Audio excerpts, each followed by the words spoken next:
Hello friends, welcome to channel MPR। आशा करती हूँ कि आप सभी स्वस्थ होंगे, निरंतर अपने एग्जाम की तैयारी कर रहे होंगे। हम UGC नेट के प्रीवियस ईयर के क्वेश्चन सॉल्व कर रहे थे इतिहास के।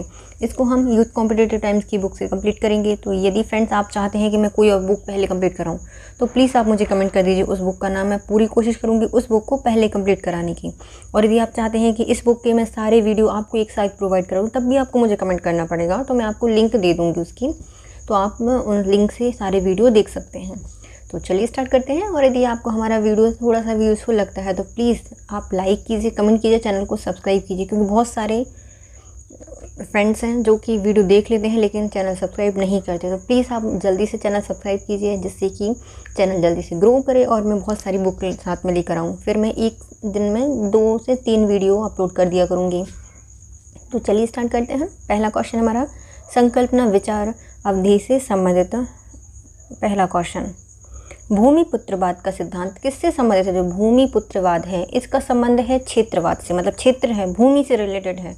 तो क्षेत्रवाद का संबंध है भूमिपुत्रवाद से।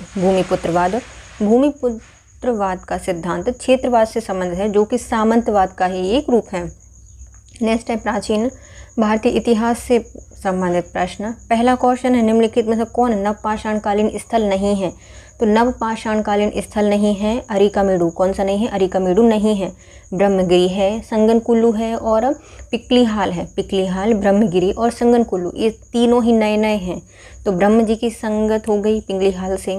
बस नवपाषाणकालीन स्थल हैं तीनों, जबकि जो अरिकामेडु है वो इन तीनों से संबंधित नहीं है और नवपाषाणकालीन स्थल नहीं है। हम पूरे वीडियो में सारे क्वेश्चंस को थोड़ी थोड़ी सी ट्रिक से याद करेंगे। भारत के केंद्र शासित प्रदेश पांडुचेरी स्थित अरिकामेडु ईसा की पहली शताब्दी का पुरा स्थल है। इसका उत्खनन 1945 में मार्टिमर व्हीलर ने किया था। यहाँ से भारत और रोम के व्यापारिक संबंधों के साक्ष्य मिले हैं। ब्रह्मगिरी, संगनकुल्लू, पिकलीहाल ये दक्षिण भारत के नवपाषाणिक पुरा स्थल हैं। नेक्स्ट है हड़प्पाकालीन स्थल और पुरातात्विक अवशेष से मिलान कीजिए। मतलब कौन सा पुरातात्विक अवशेष है जो कि कहाँ से प्राप्त हुआ है? पहला आता है मोहनजोदाड़ो से। हमें क्या मिला है? तो मोहनजोदाड़ो से महा, अन्नागार, मनाहा, स्नानागार ये सब हमें मोहनजोदाड़ो से प्राप्त होते हैं। नेक्स्ट आता है लोथल। ये लोथल वही है ना जहाँ पे बहुत बड़ा सा गोदीवाड़ा है, ईंटों से बना हुआ गोदीवाड़ा लोथल से प्राप्त हुआ है। कालीबंगा मतलब काली बैगन की चूड़ियाँ, तो यहाँ से मिले होंगे। नगर दुर्ग, निचली बस्ती, काली चूड़ियाँ, खुदे हुए खेत, ये सब हमें कालीबंगा से मिले हैं। नेक्स्ट आता है सुतकांगडोर। सुतकांगडोर सबसे पश्चिमी क्षेत्र है ये हड़प्पा सभ्यता का, और ये यहाँ से प्राप्त हुए हैं। नगर दुर्ग, किलेबंदी और निचली बस्ती हमें कहाँ से प्राप्त हुए हैं? यहीं से प्राप्त हुई है। सुतकांगडोर मतलब डोर की क्या कर दी? किलेबंदी कर दी। इसका बी आंसर सही हो जाएगा। देखते हैं। पहला आता है मोहनजोदाड़ो, महास्नानागार, महान्नागार मिला है। लोथल से ईंटों से बना हुआ गोदीवाड़ा मिला है। कालीबंगा से नगर दुर्ग प्राप्त हुए हैं और निचली बस्ती प्राप्त हुई है। जो सुतकांगडोर है यहाँ से नगर दुर्ग, और जो किलेबंद निचली बस्ती है वो भी हमें कहाँ से प्राप्त हुई है? सुतकांगडोर से प्राप्त हुई है। नेक्स्ट आते हैं, निम्नलिखित में कौन सी पुस्तक पहली है जो कि अधिकारियों को वेतन के रूप में नगद देने का सुझाव देती है? तो यदि अधिकारियों को वेतन देना है तो नगद देने की बात की गई है अर्थशास्त्र में। किनकी पुस्तक है ये? कौटिल्य की पुस्तक है। कौटिल्यकृत अर्थशास्त्र मौर्यकालीन शासन पद्धति के अध्ययन हेतु महत्वपूर्ण पुस्तक है। इसमें सर्वप्रथम अधिकारियों को नगद वेतन देने का सुझाव दिया गया है। इस पुस्तक के अनुसार उच्चतर के अधिकारियों को 48,000 पर्ण और सबसे निचले स्तर के कर्मचारियों को 60 पर्ण वेतन मिलता था। सामान्य रूप से किसके सिक्कों के पृष्ठभाग पर अंकित चिन्ह अग्रभाग पर दिए गए राजा के नाम से मेल खाता है? तो ये हो जाएंगे पांचाल के राजाओं के। तो पृष्ठभाग पर अंकित चिन्ह अग्रभाग पर दिए गए राजा के नाम से मेल खाता है पांचाल। पांचाल जनपद के सिक्कों के पृष्ठभाग पर अंकित चिन्ह अग्रभाग पर दिए गए राजा के नाम से मेल खाते हैं। पांचाल, मालव इत्यादि गणराज्यों का इतिहास इनके सिक्कों के आधार पर ही लिखा गया है। नेक्स्ट आते हैं, निम्नलिखित में से कौन सा ग्रंथ तमिल व्याकरण से संबंधित है? मतलब तमिल में लिखा गया है, तमिल व्याकरण का है। तो ये हो जाएगा तोलकाप्पियम। कौन सा है? तोलकाप्पियम, संगमकालीन व्याकरण ग्रंथ। तोलकाप्पियम की रचना तोलकाप्पियर ने सूत्र शैली में की है। यह ग्रंथ द्वितीय संगम की एकमात्र सुरक्षित रचना है। द्वितीय संगम की एकमात्र सुरक्षित रचना है। अशोक के रोमंदी स्तंभ अभिलेख के संबंध में निम्नलिखित में कौन सा कथन सही है ये बताना है। जो अशोक का रोमनदेही स्तंभ लेख है इसमें ग्राम से प्राप्त कर में कमी करने के संबंध में बात की गई है, मतलब थोड़ी सी रुई जैसी कमी इन्होंने कर दी, रुई के जैसा बना दिया। तो ग्राम से प्राप्त कर में कमी लाने के संबंध में जो अभिलेख है उसका नाम है रोमनदेही अभिलेख, अशोक का है। लुम्बिनी में स्थित रोमनदेही अभिलेख के अनुसार बुद्ध का जन्म स्थान होने के कारण अशोक ने अपने राज्याभिषेक के 20वें वर्ष यहाँ पर यात्रा की थी तथा भू राजस्व 1/6 से घटाकर 1/8 कर दिया था। नेक्स्ट आता है खारवेल के हाथी गुम्फा अभिलेख में निम्नलिखित में से कौन सा उल्लेख है। नीचे दिए गए कूट का प्रयोग बताइए। जो हाथी गुम्फा अभिलेख है इसमें किसका वर्णन किया गया है, तो इसमें वर्णन किया गया है सतकर्णी का, वह सती मित्र का और राठिक का। तो उड़ीसा प्रांत पुरी जिले में स्थित हाथी गुम्फा से प्राप्त अभिलेख के अनुसार कलिंग नरेश खारवेल ने अपने राज्याभिषेक के 2वें वर्ष में सतकीर्ण, 4थे वर्ष में राठिक और 12वें वर्ष में मगध के नरेश वह सती मित्र को पराजित किया था। देखो अपने 2वें वर्ष दोनों गए थे साथ में, तो सतकर्णी को 2वें वर्ष में हराया, 4थे वर्ष में चारों इन्होंने वर्ष रखे और उस पर रख दी राठी, तो राठी को हराया 4थे वर्ष में। फिर आता है 12वां वर्ष, 12 से वह सती मित्र को पराजित किया था। कहाँ का रहता था वो, मगध का था। निम्नलिखित में कौन सी मुद्रा से संबंधित शब्द है, तो मुद्रा का संबंध है निष्क से और दम से। धर्म का संबंध भी किससे है, मुद्रा से संबंधित है। धर्म 16 पर्ण के मूल का चांदी का एक प्राचीन सिक्का था। मुसलमानों के आक्रमण के पूर्व इसका व्यवहार विशेष रूप से था। लीलावती पुस्तक में प्रश्न आदि निकालने में इसका प्रयोग किया जाता था। जो उसके प्रश्न थे उसको निकालने के लिए किसका प्रयोग किया जाता था, दम का प्रयोग किया जाता था। निम्नलिखित है कौन सा मंदिर ईंटों से बना हुआ है, तो जो प्राचीन गुप्त काल के होंगे तो ये कौन सा है, सिरपुर में स्थित जो लक्ष्मण मंदिर है वो किससे बना हुआ है, ईंटों से बना हुआ है। जो भूमरा का मंदिर है ये सब किससे बने हुए, ईंटों से बने हुए हैं, गुप्तकालीन है ये। सिरपुर का लक्ष्मण मंदिर सिरपुर छतरपुर के महानदी के तट पर स्थित एक पुरातात्विक स्थल है। सोमवंशी नरेश द्वारा इसका निर्माण किया गया था। यह ईंटों से बना हुआ प्राचीन लक्ष्मण मंदिर है। निम्नलिखित में से किसने अजमेर में सरस्वती मंदिर नामक एक शिक्षण संस्थान बनवाई थी, जिसको बाद में तोड़वा दिया गया था इल्तुतमिश के द्वारा। तो ये कौन सी, नहीं ऐबक ने, कुतुबुद्दीन ऐबक ने इसको मिटवाया था और ये किसके द्वारा, विग्रहराज के द्वारा स्थापित की गई थी। सरस्वती मंदिर कहाँ पे है, अजमेर में है। चौहान वंशी शासक विग्रहराज के द्वारा अजमेर में सरस्वती मंदिर नामक संस्कृत शिक्षण संस्थान की स्थापना की गई थी। साथ ही अन्ना सागर झील का निर्माण भी करवाया था। मतलब यहाँ पे सरस्वती ज्ञान दे रही हैं और अन्ना सागर अन्न दे रही हैं। अन्ना सागर झील का निर्माण भी इन्होंने करवाया था। शैलेंद्रों द्वारा निर्मित किस जगह स्तूप स्थापित हैं, तो इन्होंने नालंदा में बनाए थे। नालंदा में भी भारत में है लेकिन बोदोबद्दूर में बनवाया है। तो बोदोबद्दूर इंडोनेशिया में स्थित है। इसको किसने बनवाया है, शैलेंद्रों के द्वारा बनवाया गया है। बोदोबद्दूर इंडोनेशिया में स्थित महायान बुद्ध विहार है, जिसका निर्माण 9वीं शताब्दी में शैलेंद्र राजवंश के शासकों ने किया था। नेक्स्ट है निम्नलिखित में से किसे परम सौगात की उपाधि प्राप्त है, तो परम सौगात की उपाधि दी गई है राजवर्धन को। किसको दी गई है, राजवर्धन को दी गई है। मतलब उनका वध नहीं हुआ तो संगत में बैठ गए, तो राजवर्धन को दी गई है परम सौगात की उपाधि। राजवर्धन के बड़े भाई राजवर्धन को, हर्षवर्धन के जो बड़े भाई थे राजवर्धन, उनको परम सौगात की उपाधि प्रदान की गई है। इनकी हत्या गौड़ नरेश शशांक ने धोखे से कर दी थी। निम्नलिखित मूर्ति में से कौन पल्लव काल की विशेषता है, तो पल्लवों की विशेषता कौन सी मूर्ति रही, नटराज की मूर्ति नहीं थी, नटराज चोलों की थी। ये है कौन सी, सोम स्कंद। सोम स्कंद क्या है, पल्लव काल की विशेषता है। तो पल्लव सोम स्कंद मतलब एकदम सोम स्कंद से संबंधित पल्लव।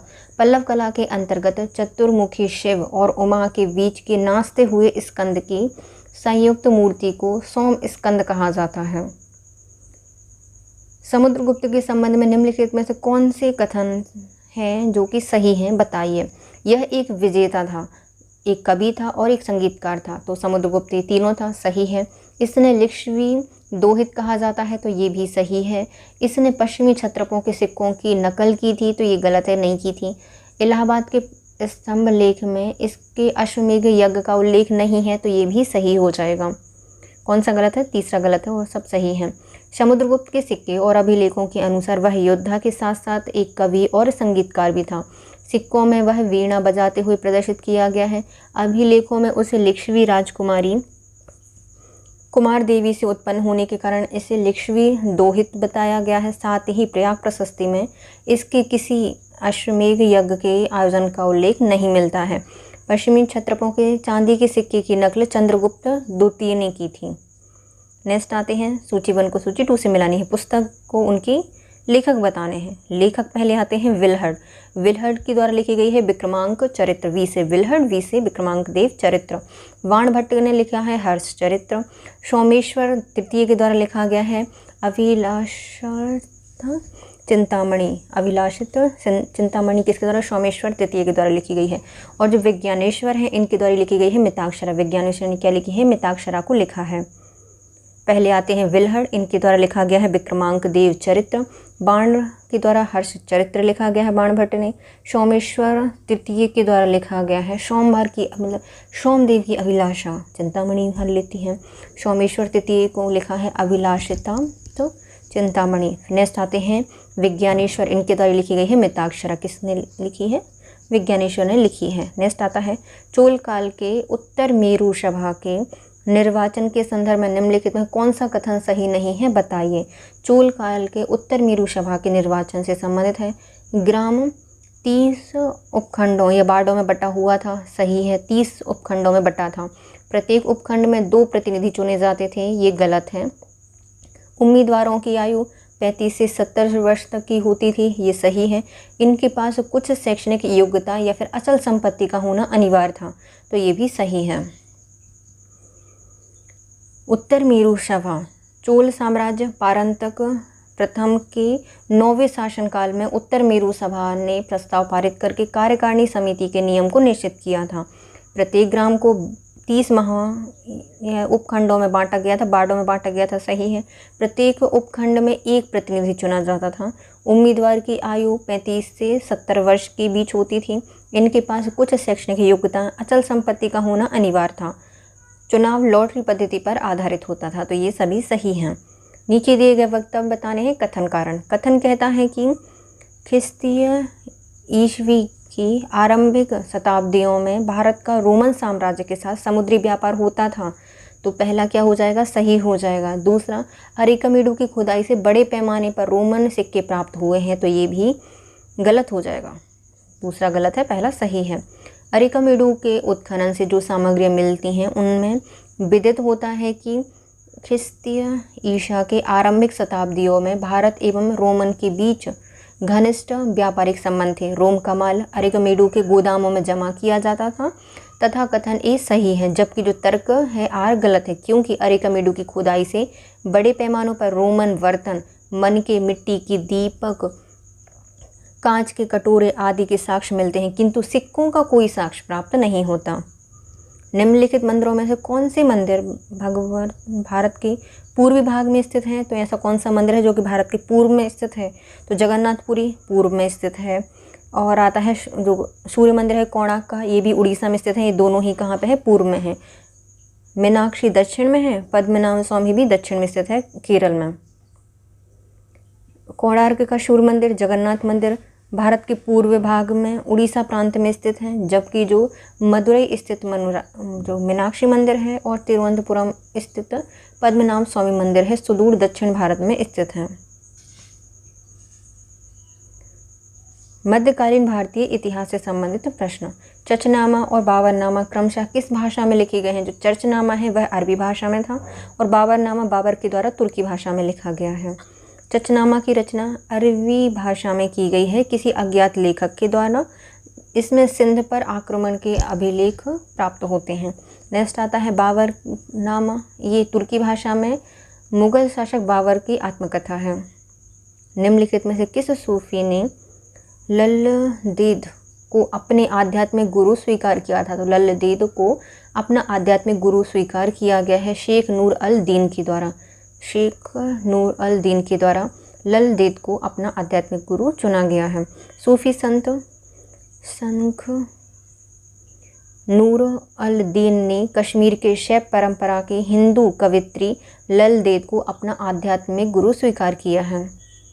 शेख बहाउद्दीन ज़कारिया किस संप्रदाय से थे? तो इनका संबंध है सोहरावर्दी सिलसिले से। शेख बहाउद्दीन ज़कारिया, जिनका जन्म मुल्तान में 1182 से 1183 AD में हुआ था, भारत में सोहरावर्दी संप्रदाय की विचारधारा का प्रसार इनके आश्रय में हुआ था। शेख बहाउद्दीन ज़कारिया शेख शहाबुद्दीन सोहरावर्दी के शिष्य थे। इनके शेख सोहरावर्दी के ये शिष्य रहे हैं। नेक्स्ट आता है निम्नलिखित में कौन तुर्कान-ए-चहलगानी के साथ जुड़ा हुआ नहीं था?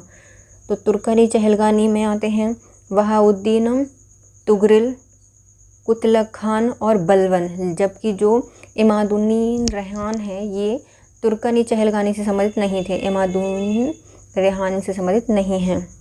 बहाउद्दीन, तुगरिल, कुतलुग खान एवं बलवन तुर्कान-ए-चहलगानी के सदस्य थे, जबकि जो इमादुद्दीन रेहान है 1 वर्ष के लिए 1253 AD में नसरुद्दीन महमूद का नायब बना था। बाद में इसे हटाकर बलबन को पुनः नायब का पद दे दिया गया और अंततः बलबन ने अपनी कूटनीति से दिल्ली सल्तनत को हस्तगत कर लिया था। नेक्स्ट आता है मैसूर की कवित्री, जिन्होंने अपनी कविता वाहिव देया धर्म, पवित्र एवं पतिव्रता स्त्रियों का धर्म में महिलाओं को पुरुषों से कमतर समझे जाने का विरोध करती है। ये कौन है? इनका नाम है सांची होनम्मा। मैसूर की कवित्री हैं, जिन्होंने अपनी कविता हादिव देया धर्म, जो कि पवित्र पतिव्रता स्त्रियों का धर्म में महिलाओं को पुरुषों से कमतर समझने का विरोध करती है। इनका नाम है सांची होनम्मा। 7वीं सदी की मैसूर की कवित्री हैं सांची होनम्मा ने अपनी पुस्तक हादिव देय धर्म में महिलाओं को पुरुषों से कमतर समझे जाने का विरोध किया है। मुगलों के प्रसिद्ध गोलाकार गुंबदों के पूर्वगामी को वास्तुशिल्प के किस शैली के रूप में जाना जाता है? तो इसे जाना जाता है बीदर में, यह पहचाना जाता है बीदर में। मुगलों के गोलाकार गुंबद वास्तुशिल्प की शैली बहमनी राजवंश के उत्तराधिकारी राजवंशों में से एक बीदर 15वीं शताब्दी से प्रारंभिक प्रभावित थी। नेक्स्ट आता है सूची 1 को सूची 2 से मिलाइए, कौन सा इसमें सम्मिलित नहीं है वो बताइए। तो पहला आता है मिफ्ताह उल फितूर। मिफ्ताह फितूर का संबंध है अमीर खुसरो से, तो ये सही है। तारीख ए शलातीन ए अफगाना, इनका ये गलत है। दूसरा सियासतनामा, ये निज़ाम मुल्क तुशी की है, ये दोनों सही हो जाएंगे। जाफ़रनामा, ये शरहिंदी की नहीं है, तो कौन सा गलत है? बी और डी दोनों ही गलत हैं। मिफ्ताह उल फितूर ये अमीर खुसरो की है। तारीख शलातीन ए अफगाना ये लिखी है, याद रहेगा उनका अफसाना, तो अफगाना लिखा गया है अहमद यादगार के द्वारा। सियासतनामा ये निज़ामुल मुल्क तुशी के द्वारा लिखा गया। तुम्हारी नीयत ख़राब है, किसके लिए? रियासत के लिए। तो सियासत निज़ामुल मुल्क तुशी के द्वारा लिखी गई है। और जाफ़रनामा शराफ़ुद्दीन अली याजिद के द्वारा लिखी गई है। जफ़रनामा लिखा गया है शराफ़ुद्दीन अली याजिद के द्वारा। नेक्स्ट आते हैं सूची 1 को सूची 2 से मिलाइए। आमिल का संबंध किससे है? जो आमिल होते हैं वह राजस्व का संग्राहक होता है, मतलब आके मिलो भैया राजस्व दो, तो राजस्व संग्राहक क्या कहलाते हैं? आमिल कहलाते हैं। नेक्स्ट आते हैं बक्काल, मतलब तुम्हारा अकाल पड़ जाएगा तुम्हारे, लेकिन व्यापारी नहीं रुकेंगे, तो व्यापारी से संबंधित है अकाल। बक्काल का संबंध है किससे? व्यापारी से। पही, तो ये अनावासी खेतीहर होते हैं। पही मतलब वहीं पड़े रहते हैं बेचारे, अनावासी खेतीहर होते हैं पही। ऐसा आता है कुलकर्णी, ये क्या होते हैं? ये ग्रामीण लेखाकार होते हैं। कुलकर्णी क्या होते हैं? ग्रामीण लेखाकार। नेक्स्ट पहले आते हैं अमिल, यह राजस्व संग्राहक होते हैं, राजस्व का संग्रह करते हैं। बक्काल ये व्यापारी होते हैं, व्यापार करते हैं। पाही ये पही ये अनावासी खेतीहर होते हैं, तो अनावासी खेतीहर होते हैं पही। नेक्स्ट आते हैं कुलकर्णी, ये ग्रामीण लेखाकार होते हैं। कुलकर्णी क्या होते हैं? ग्रामीण लेखाकार होते हैं।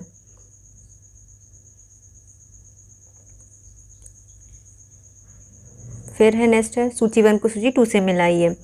मलिक उत तुज़ार, मलिक उत तुज़ार का संबंध है व्यापारियों के मुखिए से। नेक्स्ट आता है बिश्वा।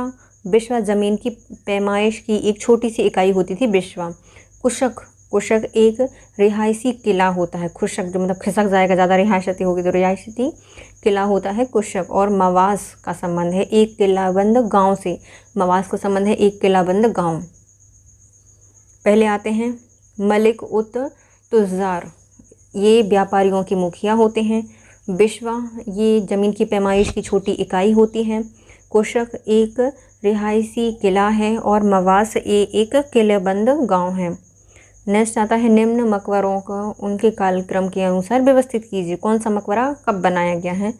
तो सबसे पहले आएगा हमारे अतगा खां का मकबरा जो कि दिल्ली में बना है। कौन सा आएगा? पहले अतगा खां का मकबरा। उसके बाद आएगा शेख सलीम चिश्ती का मकबरा जो कि अकबर के मतलब अकबर के द्वारा बनवाया गया था, जीते जी। फिर आता है उसके बाद अकबर का मकबरा तीसरे नंबर पर। फिर चौथे पर आएगा आशफ खां का मकबरा चौथे स्थान पर लाहौर में। सी इसका सही हो जाएगा। सबसे पहले है अतगा खां का मकबरा दिल्ली में, शेख सलीम चिश्ती का मकबरा फतेहपुर सीकरी में, अकबर का मकबरा सिकंदरा में और आशफ खां का मकबरा लाहौर में है। निम्नलिखित में से किस ऐतिहासिक स्थल पर इबादत खाना, बीरबल भवन, तानसेन का बरादरी और खाने खाना का आवास स्थल है? तो ये सब फतेहपुर सीकरी में स्थित है।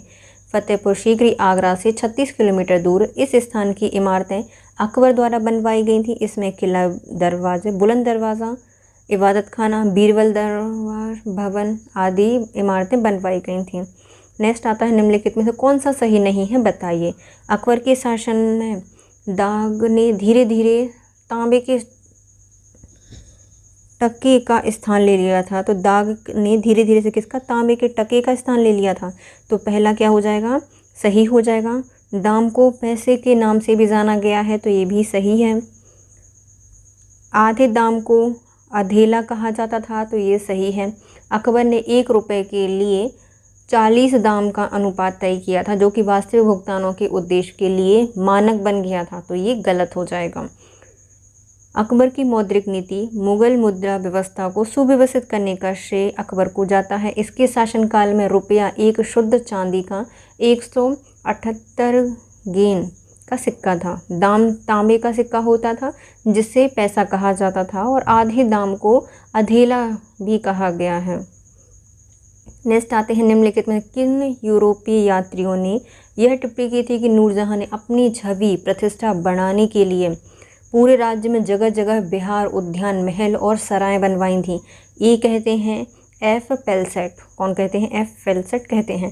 फ्रांसिस्को पेल्शट जो कि 1620 से 1627 तक रहे एक डच व्यापारी थे जो कि जहांगीर के काल में भारत आए थे। यह आगरा में डच टकसाल के अध्यक्ष बने और इन्होंने विवरण में आगरा शहर और उनकी बनावट के साथ ही नूरजहां के बारे में भी लिखा था। नेक्स्ट आते हैं कथन और कारण। कथन कहता है कि नूरजहां से शादी की वजह से जहांगीर प्रशासन की तरफ से उदासीन हो गया था तो ये गलत है। 1611 से 1622 के दौरान नूरजहां ने अपना एक अलग दल जुनता बना लिया था और यह काफ़ी ताकतवर हो गई थी तो ये सही है। तर्क सही है लेकिन जो कथन है वो गलत है। 1617 में जहांगीर से विवाह के बाद नूरजहां ने अपने पिता अहमदुल्ला और भाई आशफ खां शहजादा खुर्रम के साथ मिलकर एक प्रभावशाली दल बनाया, किंतु 1622 तक अपने स्वास्थ्य बिगड़ने तक जहांगीर राजनीतिक फैसले स्वयं लेता था। निम्नलिखित में से किस शहर का जहांगीर ने गर्दाबाद या धूल गर्द वाला शहर, जोहन्नाबाद या नरकीय शहर बताया है और तिरस्कार किया है? तो ये हो जाएगा अहमदाबाद के बारे में इनके द्वारा कहा गया था जहांगीर ने। अहमदाबाद को जहांगीर ने गर्दाबाद अर्थात धूल गर्द वाला शहर और जहुन्नाबाद या नरकीय शहर बताकर तिरस्कार किया है अहमदाबाद का। मुगल बादशाह अमीरों को कई प्रकार की दंड पताकाएँ प्रदान किए जाते थे। शाहजहां ने निम्नलिखित में से किस दंड पताका को इस सूची में शामिल किया था? तो ये हो जाएगी माही मरातिब। माही मरातिब। मुगल बादशाह अमीरों को कई प्रकार की दंड पताकाएँ देते थे। इसमें शाहजहां ने एक सूची शामिल की थी जिसका नाम है माही मरातिब। मुगल बादशाह अमीरों को कई प्रकार की दंड पत्रिकाएँ प्रदान करते थे। शाहजहां ने अमीरों के लिए दिए जाने वाली दंड पत्रिका में शाही मरातिब को भी शामिल किया था। नेक्स्ट आता है आधुनिक भारत इतिहास से संबंधित प्रश्न। पहला प्रश्न है, अंग्रेजों द्वारा देशी रियासतों के साथ की गई निम्न संधियों को काल क्रमानुसार सजाइए और सही उत्तर कूट का चयन कीजिए। सबसे पहले आते हैं सालबाई की संधि। ये देखो हम इनको जमा लेते हैं कैसे, उनके क्रम से। 1802 में हुई सालबाई की संधि, नहीं हुई थी, ये हुई थी 82 में, है ना, 1782 में हुई है सालबाई की संधि। बसिन की संधि हुई है 1802 में। श्रीरंगपट्टनम की 99 में हुई थी, 1799 में हुई थी। और इलाहाबाद और कर्रा की जो कड़ा की संधि है ये बक्सर के युद्ध के बाद हुई थी 1764 में। तो सबसे पहले ये आएगी, इलाहाबाद की संधि सबसे पहले होगी, उसके बाद आएगी सालबाई की संधि 1782 में दूसरी, फिर आती है श्रीरंगपट्टनम की संधि तीसरे नंबर पर और बसिन की संधि चौथे नंबर पर। अंग्रेजों द्वारा देशी रियासतों के साथ की गई जो संधियां हैं वो इस प्रकार होंगी। पहला आता है इलाहाबाद या करा की संधि 1765 में की गई थी। सालबाई की संधि 1782 में की थी।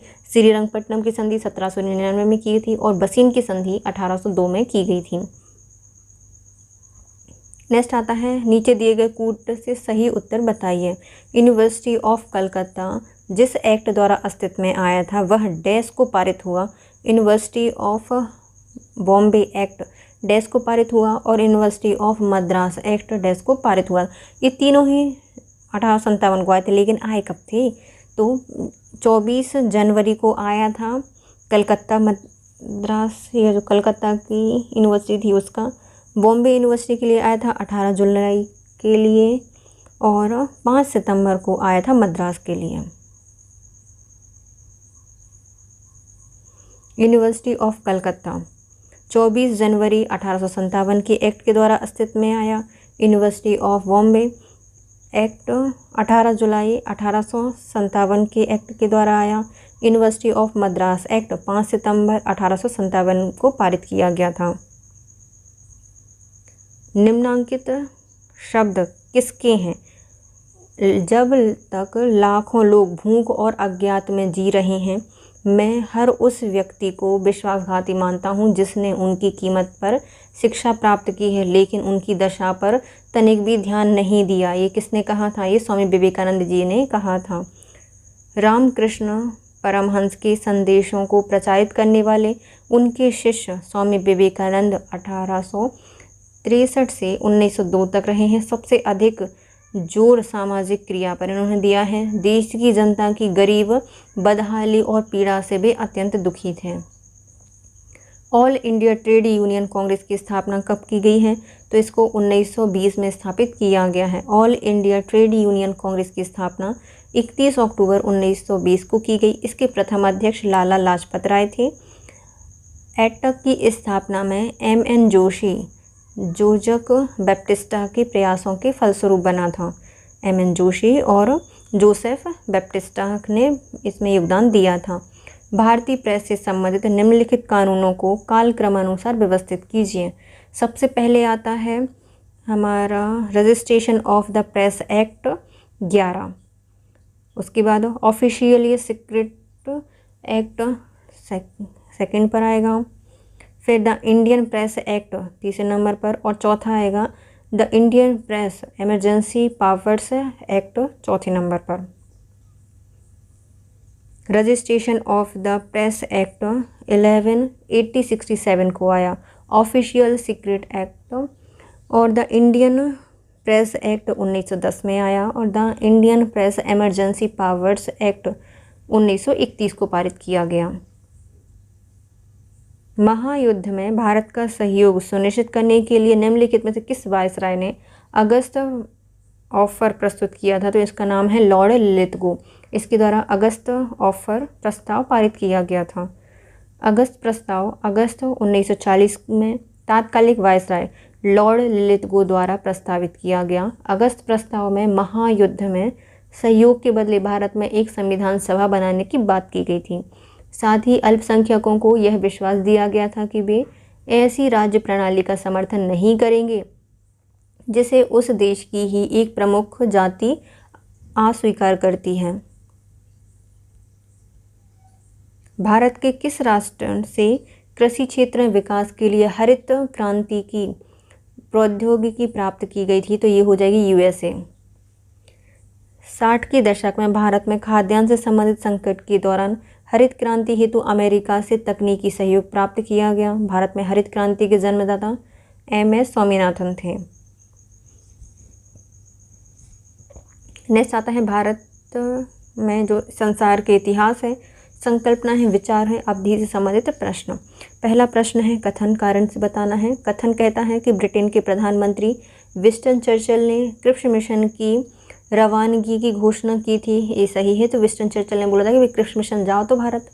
रंगून के पतन के तुरंत बाद दक्षिण पूर्व एशिया में ब्रिटिश सेना की हिम्मत पस्त हो गई थी। तो ये भी सही है। और रंगून मतलब एक तर्क है, वो कथन की सही व्याख्या करता है कि रंगून में जब ये परास्त हुए तो इन्होंने बोला कि ब्रिटेन के प्रधानमंत्री ने बोला कि वे विंस्टन चर्चिल से कि क्या करो, क्रिप्स मिशन को भारत भेजो।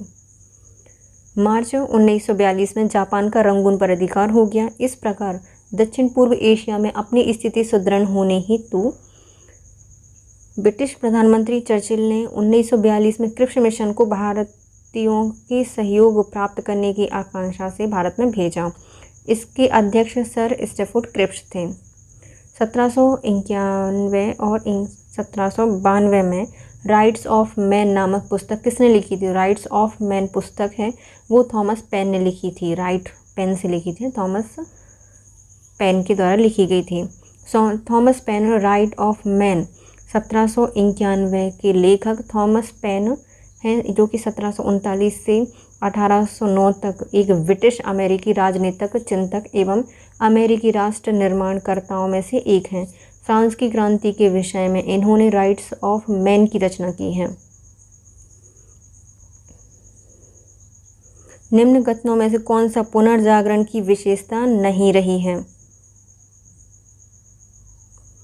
पुनर्जागरण की विशेषता कौन सी नहीं रही है? यह एक साहसिक विधा के रूप में धर्मनिरपेक्ष आत्मकथा लेखन का आरंभ था। सही है। देशी भाषाओं में धर्म ग्रंथों के अनुवाद में समाज में धर्मनिरपेक्ष की प्रक्रिया तेज की गई थी। सही है। पुनर्जागरण ने मानवीय विषयों में चर्चा के प्रभुत्व को बढ़ाया था। तो ये गलत हो जाएगा। इसका टिकाऊ पाठ यह है कि ज्ञान की तलाश मानव के लिए है और यह सिर्फ अधिकार नहीं कर्तव्य भी है। पुनर्जागरण की प्रमुख विशेषताओं के अंतर्गत धर्मनिरपेक्ष, भौतिकवादी, मानवीय कल्याण की सोच के साथ मानव जीवन पर धर्म के आतार्किक बोझ को हटाना था। इसके अंतर्गत मानव चिंता को अधिक वैज्ञानिक बनाने के प्रयास पर बल दिया गया है। निम्नलिखित में से कौन प्रबोधन काल का दार्शनिक नहीं है? तो प्रबोधन काल के दार्शनिक नहीं हैं डेविड ह्यूम हैं, हार्वर्ड स्पेंसर नहीं है, हॉवर्ड स्पेंसर नहीं है, डेनिश दिदेरो हैं, रूशो हैं और डेविड ह्यूम भी हैं। डेविड ह्यूम, डेनिश दिदेरो और रूशो ये तीनों ही क्या हैं? प्रबोधन काल के दार्शनिक हैं। जबकि हार्वर्ड स्पेंसर 1820 से 1903 तक एक विक्टोरियाई काल के एक अंग्रेज दार्शनिक, जीव विज्ञानी, प्रसिद्ध पारंपरिक उदारवादी राजनीतिक सिद्धांतकार, वे सर्वश्रेष्ठता की अंतर्जीविका की अवधारणा प्रस्तुत करने के लिए सबसे अधिक जाने जाते हैं। इतिहास के अनुसंधान। इतिहास वर्तमान एवं अतीत के बीच होने वाला अंतहीन संवाद है। यह युक्त किसकी है? ये जो युक्ति दी गई है वह दी गई है E.H. कार के द्वारा। E.H. Car, Edward Hallett car ने अपनी पुस्तक व्हाट इज हिस्ट्री में दर्शन के विभिन्न सिद्धांतों को प्रस्तुत किया है। इसी में इन्होंने माना है कि इतिहास वर्तमान एवं अतीत के बीच होने वाला अंतहीन संवाद है। इतिहास लेखन के समय इतिहासकार की जवाबदेही के संदर्भ में निम्नलिखित में कौन सा कथन सही नहीं है वो बताइए। इतिहास की मूल नैतिक जिम्मेदारी होती है कि वह वस्तुनिष्ठ सत्य बताए। सही है। इतिहासकार की निष्ठा उस प्रयोजन के प्रति होनी चाहिए जिसकी वह वकालत कर रहा है। तो ये गलत हो जाएगा। इतिहास तथ्यों के लिए इतिहासकार न सिर्फ जीवित लोगों के प्रति जवाबदेह है बल्कि मृत लोगों के प्रति भी है। तो ये भी सही हो जाएगा। इतिहासकार को ऐतिहासिक तथ्यों में तोड़ मरोड़ नहीं करनी चाहिए। तो ये भी सही है। इतिहासकार को वस्तुनिष्ठ होना चाहिए और ऐतिहासिक तथ्यों की व्याख्या अपनी सुविधा अनुसार तोड़ मोड़ कर नहीं करनी चाहिए, क्योंकि यह सिर्फ जीवित नहीं वरन मृत लोगों के प्रति भी जिम्मेदार हैं। इसका यह वर्णन करता है, इसलिए इस तथ्य का सही संकलन करना चाहिए। उसे पूर्वाग्रहों से ग्रसित होकर अपने पक्ष की वकालत नहीं करनी चाहिए। निम्नलिखित में से कथन कारण बताने हैं। कथन कहता है कि ऐतिहासिक पद्धति एक जटिल प्रक्रिया है जिसमें सूचना के स्रोत की खोज, उसका आलोचनात्मक मूल्यांकन, संश्लेषण और व्याख्या शामिल है। तो पहला सही हो जाएगा। दूसरा, ज्ञान के स्रोत के रूप में इतिहास प्राकृतिक विज्ञानों से बिल्कुल अलग है क्योंकि इसका कोई सार्वभौम नियम नहीं है। तो ये भी सही है, लेकिन ये दोनों एक दूसरे की सही व्याख्या नहीं करते हैं। अभिकथन कहता है कि ऐतिहासिक पद्धति एक जटिल प्रक्रिया है जिसमें सूचनाओं के स्रोत की खोज, उसकी आलोचनात्मक मूल्यांकन, संश्लेषण और व्याख्या शामिल होती हैं। इस संदर्भ में विषय में दिया गया जो तर्क है यह कि ज्ञान के शास्त्र के रूप में इतिहास प्राकृतिक विज्ञानों से बिल्कुल अलग है क्योंकि इसका कोई सार्वभौम नियम नहीं है। अभिकथन तर्क दोनों सही हैं, लेकिन जो तर्क है वह कथन की सही व्याख्या नहीं करता। नेक्स्ट आते हैं सूची 1 को सूची 2 से मिलाइए। लेखक और उनसे संबंधित कार्य बताइए। लेखक कहते हैं कि विल्हम डेल्थी। विल्हम डेल्थी कहते हैं humanics, hermeneutics and the study of history. सही है। G.R. एल्टन के द्वारा कहा गया है द प्रैक्टिस ऑफ हिस्ट्री। और फ्रैंक एंकर स्मिथ के द्वारा कही गई है हिस्टोरिकल रिप्रेजेंटेशन। एंकर क्या करता है? रिप्रेजेंट करता है हिस्टोरिकल रिप्रेजेंटेशन। और थॉमस कून के द्वारा लिखी गई है the structure scientific revolution. Thomas Kuhn के द्वारा कही गई है, ये पुस्तक लिखी गई है। तो देखो सूची 1 को सूची 2 से मिलानी है। पहले आते हैं विल्हम डेल्थी। डेथ हो गई है ह्यूमंस की। Hermeneutics and the study of history, ये विल्हम डेल्थी के द्वारा लिखी गई है। G.R. एल्टन। G.R. एल्टन ने लिखी है क्या? The practice of history. तो एक्ट करो ना, प्रैक्टिस करो। तो द प्रैक्टिस ऑफ हिस्ट्री लिखी G.R. एल्टन के द्वारा। फ्रैंक एंकर स्मिथ के द्वारा लिखी गई है historical representation. Frank Ankersmit के द्वारा लिखी गई है हिस्टोरिकल रिप्रेजेंटेशन। और थॉमस कून के द्वारा लिखी गई है the structure scientific revolution. The structure scientific evolution किसने लिखा है? थॉमस कून के द्वारा ये लिखी गई पुस्तक है। नेक्स्ट ये दिए गए हैं यूजीसी नेट जुलाई 2016 का प्रश्न पत्र। इसको हम करेंगे नेक्स्ट वीडियो में। तो bye guys, if you like my video please share, subscribe and comment. Thank you so much guys, have a nice day.